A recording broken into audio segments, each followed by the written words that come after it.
आणि आई कमळी किती चांगली आहे तुला माहिती आहे.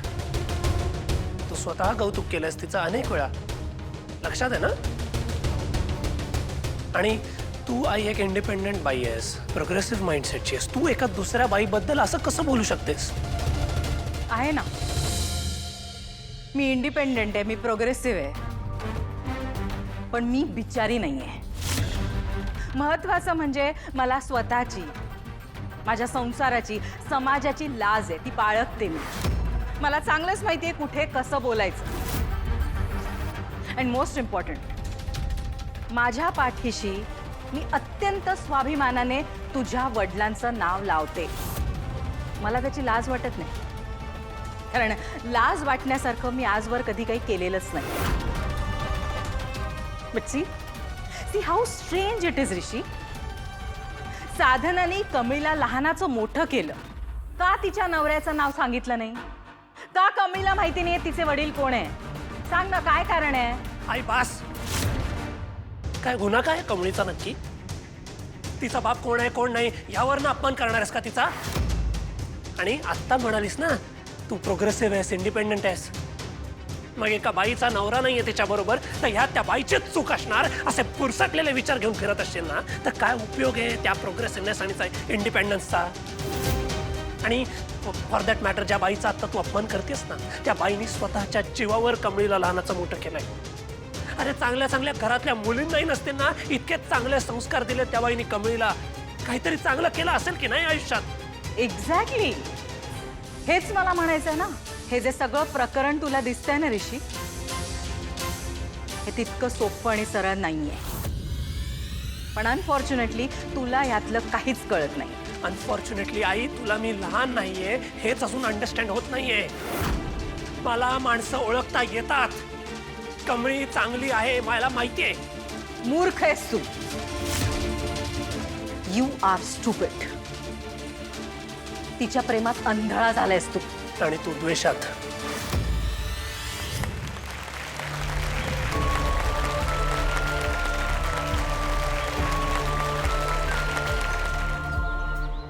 तर मंडळी, आज या ठिकाणी आपण समदे इथं जमलो ते एका खास सत्कार समारंभासाठी.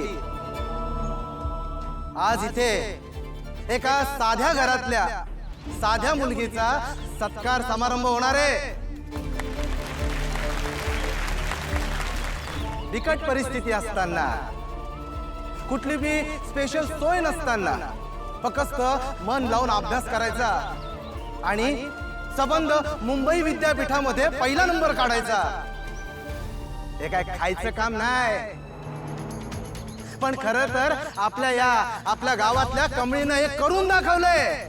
आणि आज फक्त या कमळीमुळं आपल्या या सिद्धटेक गावचं नाव अख्ख्या महाराष्ट्रात पोहोचलेलं आहे. जोरदार टाळ्या झाल्या पाहिजे आपल्या कमळीसाठी. इतकं सगळं बोललीस आई तू त्या दोघींना, एकदा तरी स्वतःला त्यांच्या जागी ठेवलंस? केलास तसा विचार? मला काही गरज नाहीये कोणाच्या जागेवर जाऊन कोणाचा विचार करण्याची. Enough is enough. रूम मध्ये जा. आई मी बघितलं साई, मी तुला आधीच म्हणालो होतो की ऋषी आणि कमळीमध्ये एवढी जवळीक होऊच देऊ नकोस. एक मिनिट, तू मध्ये बोलू नकोस, कळलं? का रे? अच्छा, मी खरं बोलतोय म्हणून राग येतोय का तुला? तुझ्याशी नंतर बोलेन मी. आई, चांगलं काय वाईट काय ना ते मला चांगलं कळतं. इमॅच्युअर नाहीये मी, आणि म्हणूनच तू तिथे त्यांना वाटेल ते बोलत होतीस तेव्हा मी तुला फार काही बोललो नाही, कारण मला काळजी आहे तुझ्या डिग्निटीची. पण तू काही बोलशील आणि मी काही ऐकून घेईन, हे होणार नाहीये. बस, आता मला तुझ्याशी या विषयावर बोलायचं नाही. Please please do me a favour, go to your room. आई, ऋषीला कमळीची काळजी आहे म्हणून. राधिका, असं काय तमाशा घातलास ना तू? जे काय बोललीस त्यांना ते कधी विसरणार नाही मी. खूप चुकलीस तू. ठीक आहे, तुला नाही बोलायचंय ना, नको बोलायला यावर.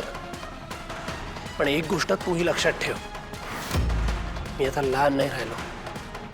मला माझं स्वातंत्र्य आहे आणि मी मला हवे तेच निर्णय घेणार.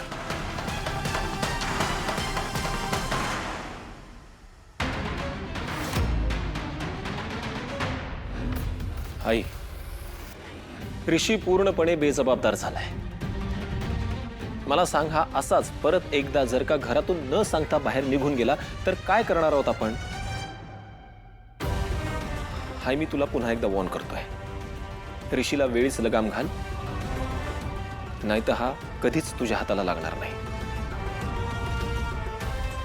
आत्ता ऋषीला हात धरून तिकडनं घेऊन आले. आता त्या कमळीचं काय करायचंय ते मी बघते.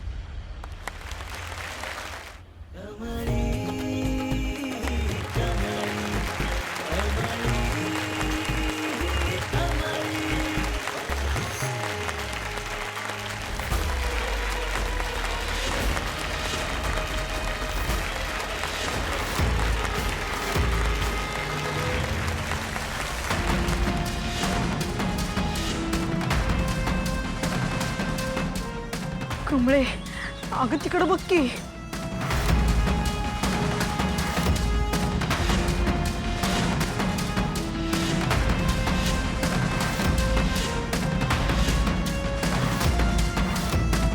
कोणी लावलंय हे? खरं सांगायचं, कोणी केलंय?